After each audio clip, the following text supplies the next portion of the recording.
Two guests to help us break this down. And Ian Lee, I'll start with you. You're a business professor at Carleton University in Ottawa, and the federal government facing some pretty stiff resistance to this return to office mandate. What's your take on that?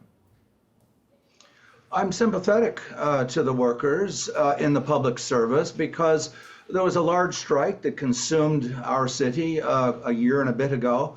And then the government finally got the unions to settle on the basis of this compromise of supporting a hybrid model, which is increasingly common across the public and private, certainly the private sectors in the US and Canada, according to Gartner Technology Consulting. And they said, okay, hybrid model, you go back to work 2 days a week and we'll call it square.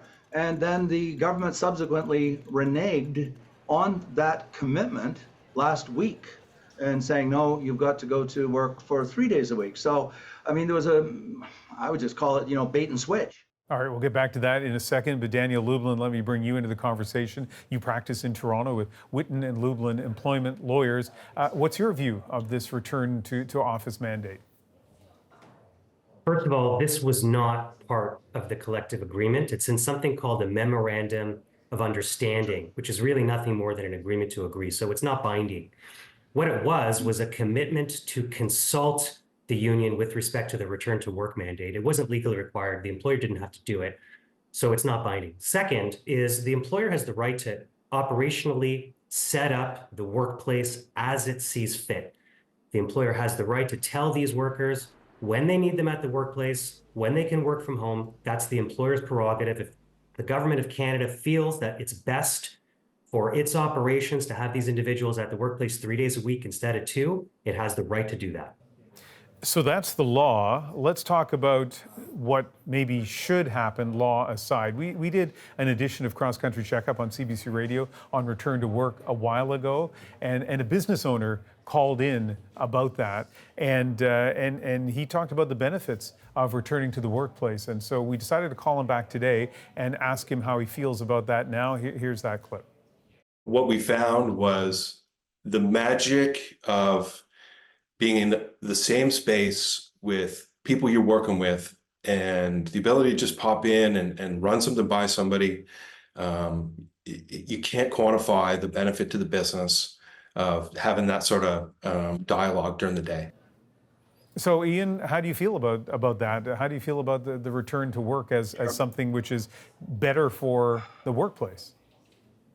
I can deal with this from so many angles. I can deal with the empirical angle. Gartner is forecasting that some 2/3 to 3/4 of all these are American workers, this is American data, very similar to Canada, of knowledge workers are already working in a hybrid style arrangement.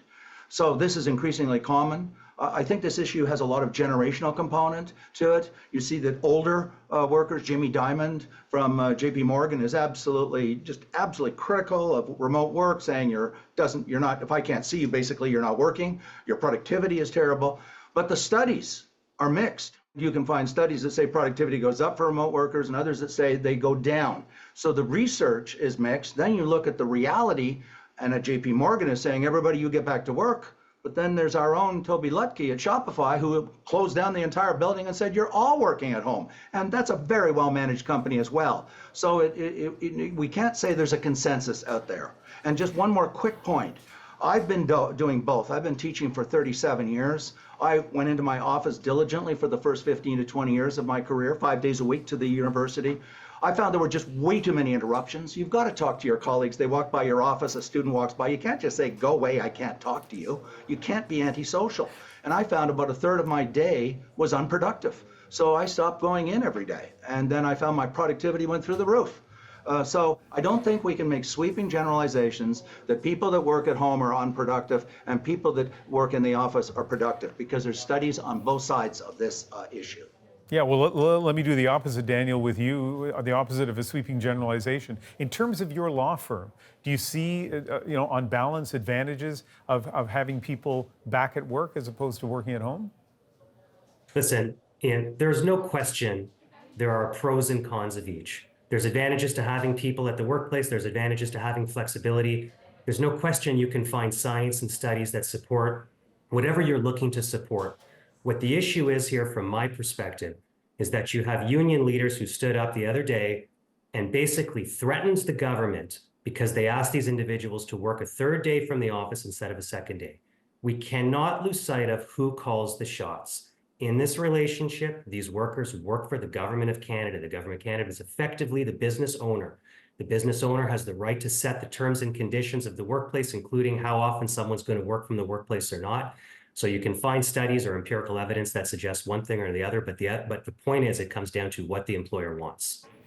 Ian, literally 30 seconds. What advice would you have for the federal government to manage this going forward?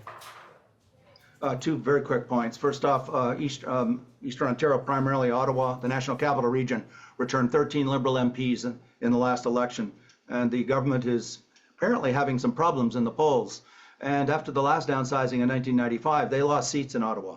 So that's one consideration. The other is, that is not being discussed, is that the workers are not going back and working side by side. People across Canada think they're being sent back to the office to work in teams. They're not, because of the downsizing decision to reduce 50% of all the real estate square meters in Ottawa.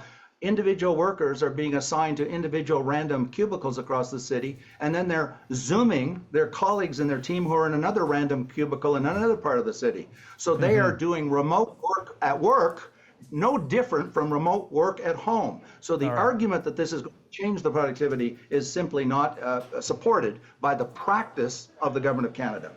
Ian Lee, Daniel Lublin, thank you very much for speaking with us. Thank you. My pleasure. Thank you.